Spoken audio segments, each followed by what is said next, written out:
بسم الله الرحمن الرحيم. السلام عليكم ورحمة الله وبركاته.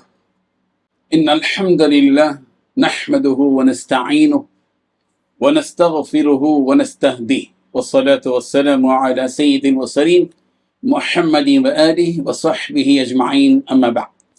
حاضرین و ناظرین، یہ درس نمبر 2353 ہے اور آج سورۃ الانشراح کی 4 آیتوں کی تلاوت و تشریح کی جائے گی، آیت نمبر 5 تا 8۔ اعوذ باللہ من الشیطان الرجیم، بسم اللہ الرحمن الرحیم۔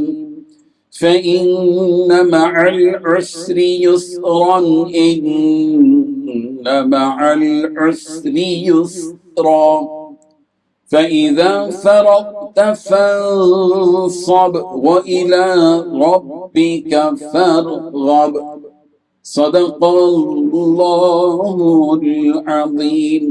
لفظی ترجمہ یوں ہے، فإن مع العسر، پھر یقیناً تنگی کے ساتھ، یسرا آسانی ہے، ان مع العسر بلا شبہ تنگی کے ساتھ، یسرا آسانی۔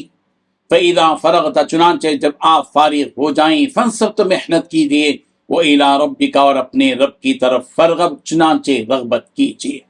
ترجمہ یوں ہے، چنانچہ حقیقت یہ ہے کہ مشکلات کے ساتھ آسانی بھی ہوتی ہے، یقیناً مشکلات کے ساتھ آسانی بھی ہوتی ہے، لہذا جب تم فارغ ہو جاؤ تو عبادت میں اپنے آپ کو تھکاؤ اور اپنے پروردگار ہی سے دل لگاؤ۔ ان 4 آیتوں میں 4 باتیں بیان کی گئی ہیں۔ پہلی بات، حقیقت یہ ہے کہ مشکلات کے ساتھ آسانی بھی ہوتی ہے۔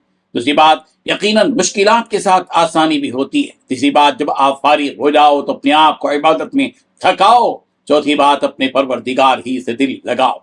بزرگان محترم، نبی رحمت صلی اللہ علیہ وسلم پر کیے جانے والے انعامات کو بیان کرنے کے بعد رب ذوالجلال اب نبی رحمت صلی اللہ علیہ وسلم کو تسلی دے رہے ہیں کہ اے نبی، اب چونکہ آپ کی تبلیغ کی ابتدا ہے اور آپ ایسی قوم کو ہدایت کی جانب بلانے کے لیے مبعوث کیے گئے ہیں جو بڑی جھگڑالو اور جاہل قسم کی قوم ہے، اس قوم کی طرف آپ کو بھیجا گیا ہے جنہیں سمجھانا آسان نہیں، لہذا آپ کو اپنے اس سفر میں، اس دعوتی اور تبلیغی سفر میں مشکلات کا سامنا کرنا پڑے گا اور مشقتیں، تکالیف اور اذیتیں سہنی پڑیں گی۔ لہذا اللہ تعالیٰ کا آپ سے وعدہ ہے کہ یہ تکالیف و مصائب ہمیشہ نہیں رہیں گی، بلکہ کچھ وقت تک زندہ رہیں گی، پھر اس کے بعد آسانیاں، راحتیں اور آسائشیں آنے والی ہیں۔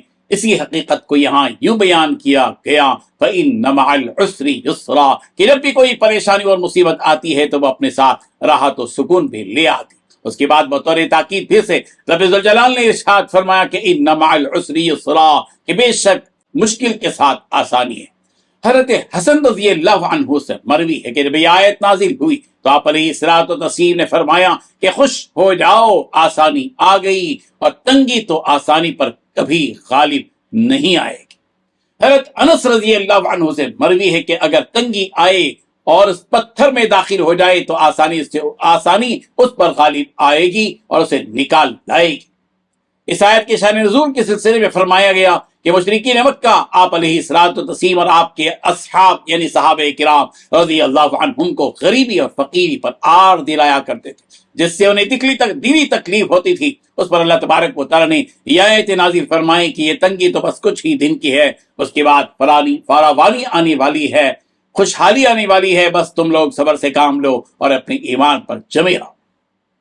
اس کے بعد آخر میں اللہ تبارک و تعالیٰ نبی رحمت صلی اللہ علیہ وسلم کا حکم فرما رہے ہیں کہ نبی، جب آپ اپنی ان تمام مشغولیتوں یعنی تبلیغ دین، تعلیم دین اور جہاد وغیرہ جیسے عبادتوں سے فارغ ہو جاؤ تو اللہ تعالیٰ کی خالص عبادت میں لگ جاؤ اور اپنے آپ کو اس عبادت میں تھکا دو اور ساری چیزوں سے غافل ہو کر اپنے پروردگار سے دل لگاؤ اور اسی کے سامنے گر گرا کر اپنی حاجتیں اور منتیں مانگو، یقیناً وہ آپ کو کبھی نامراد نہیں لوٹائے گا۔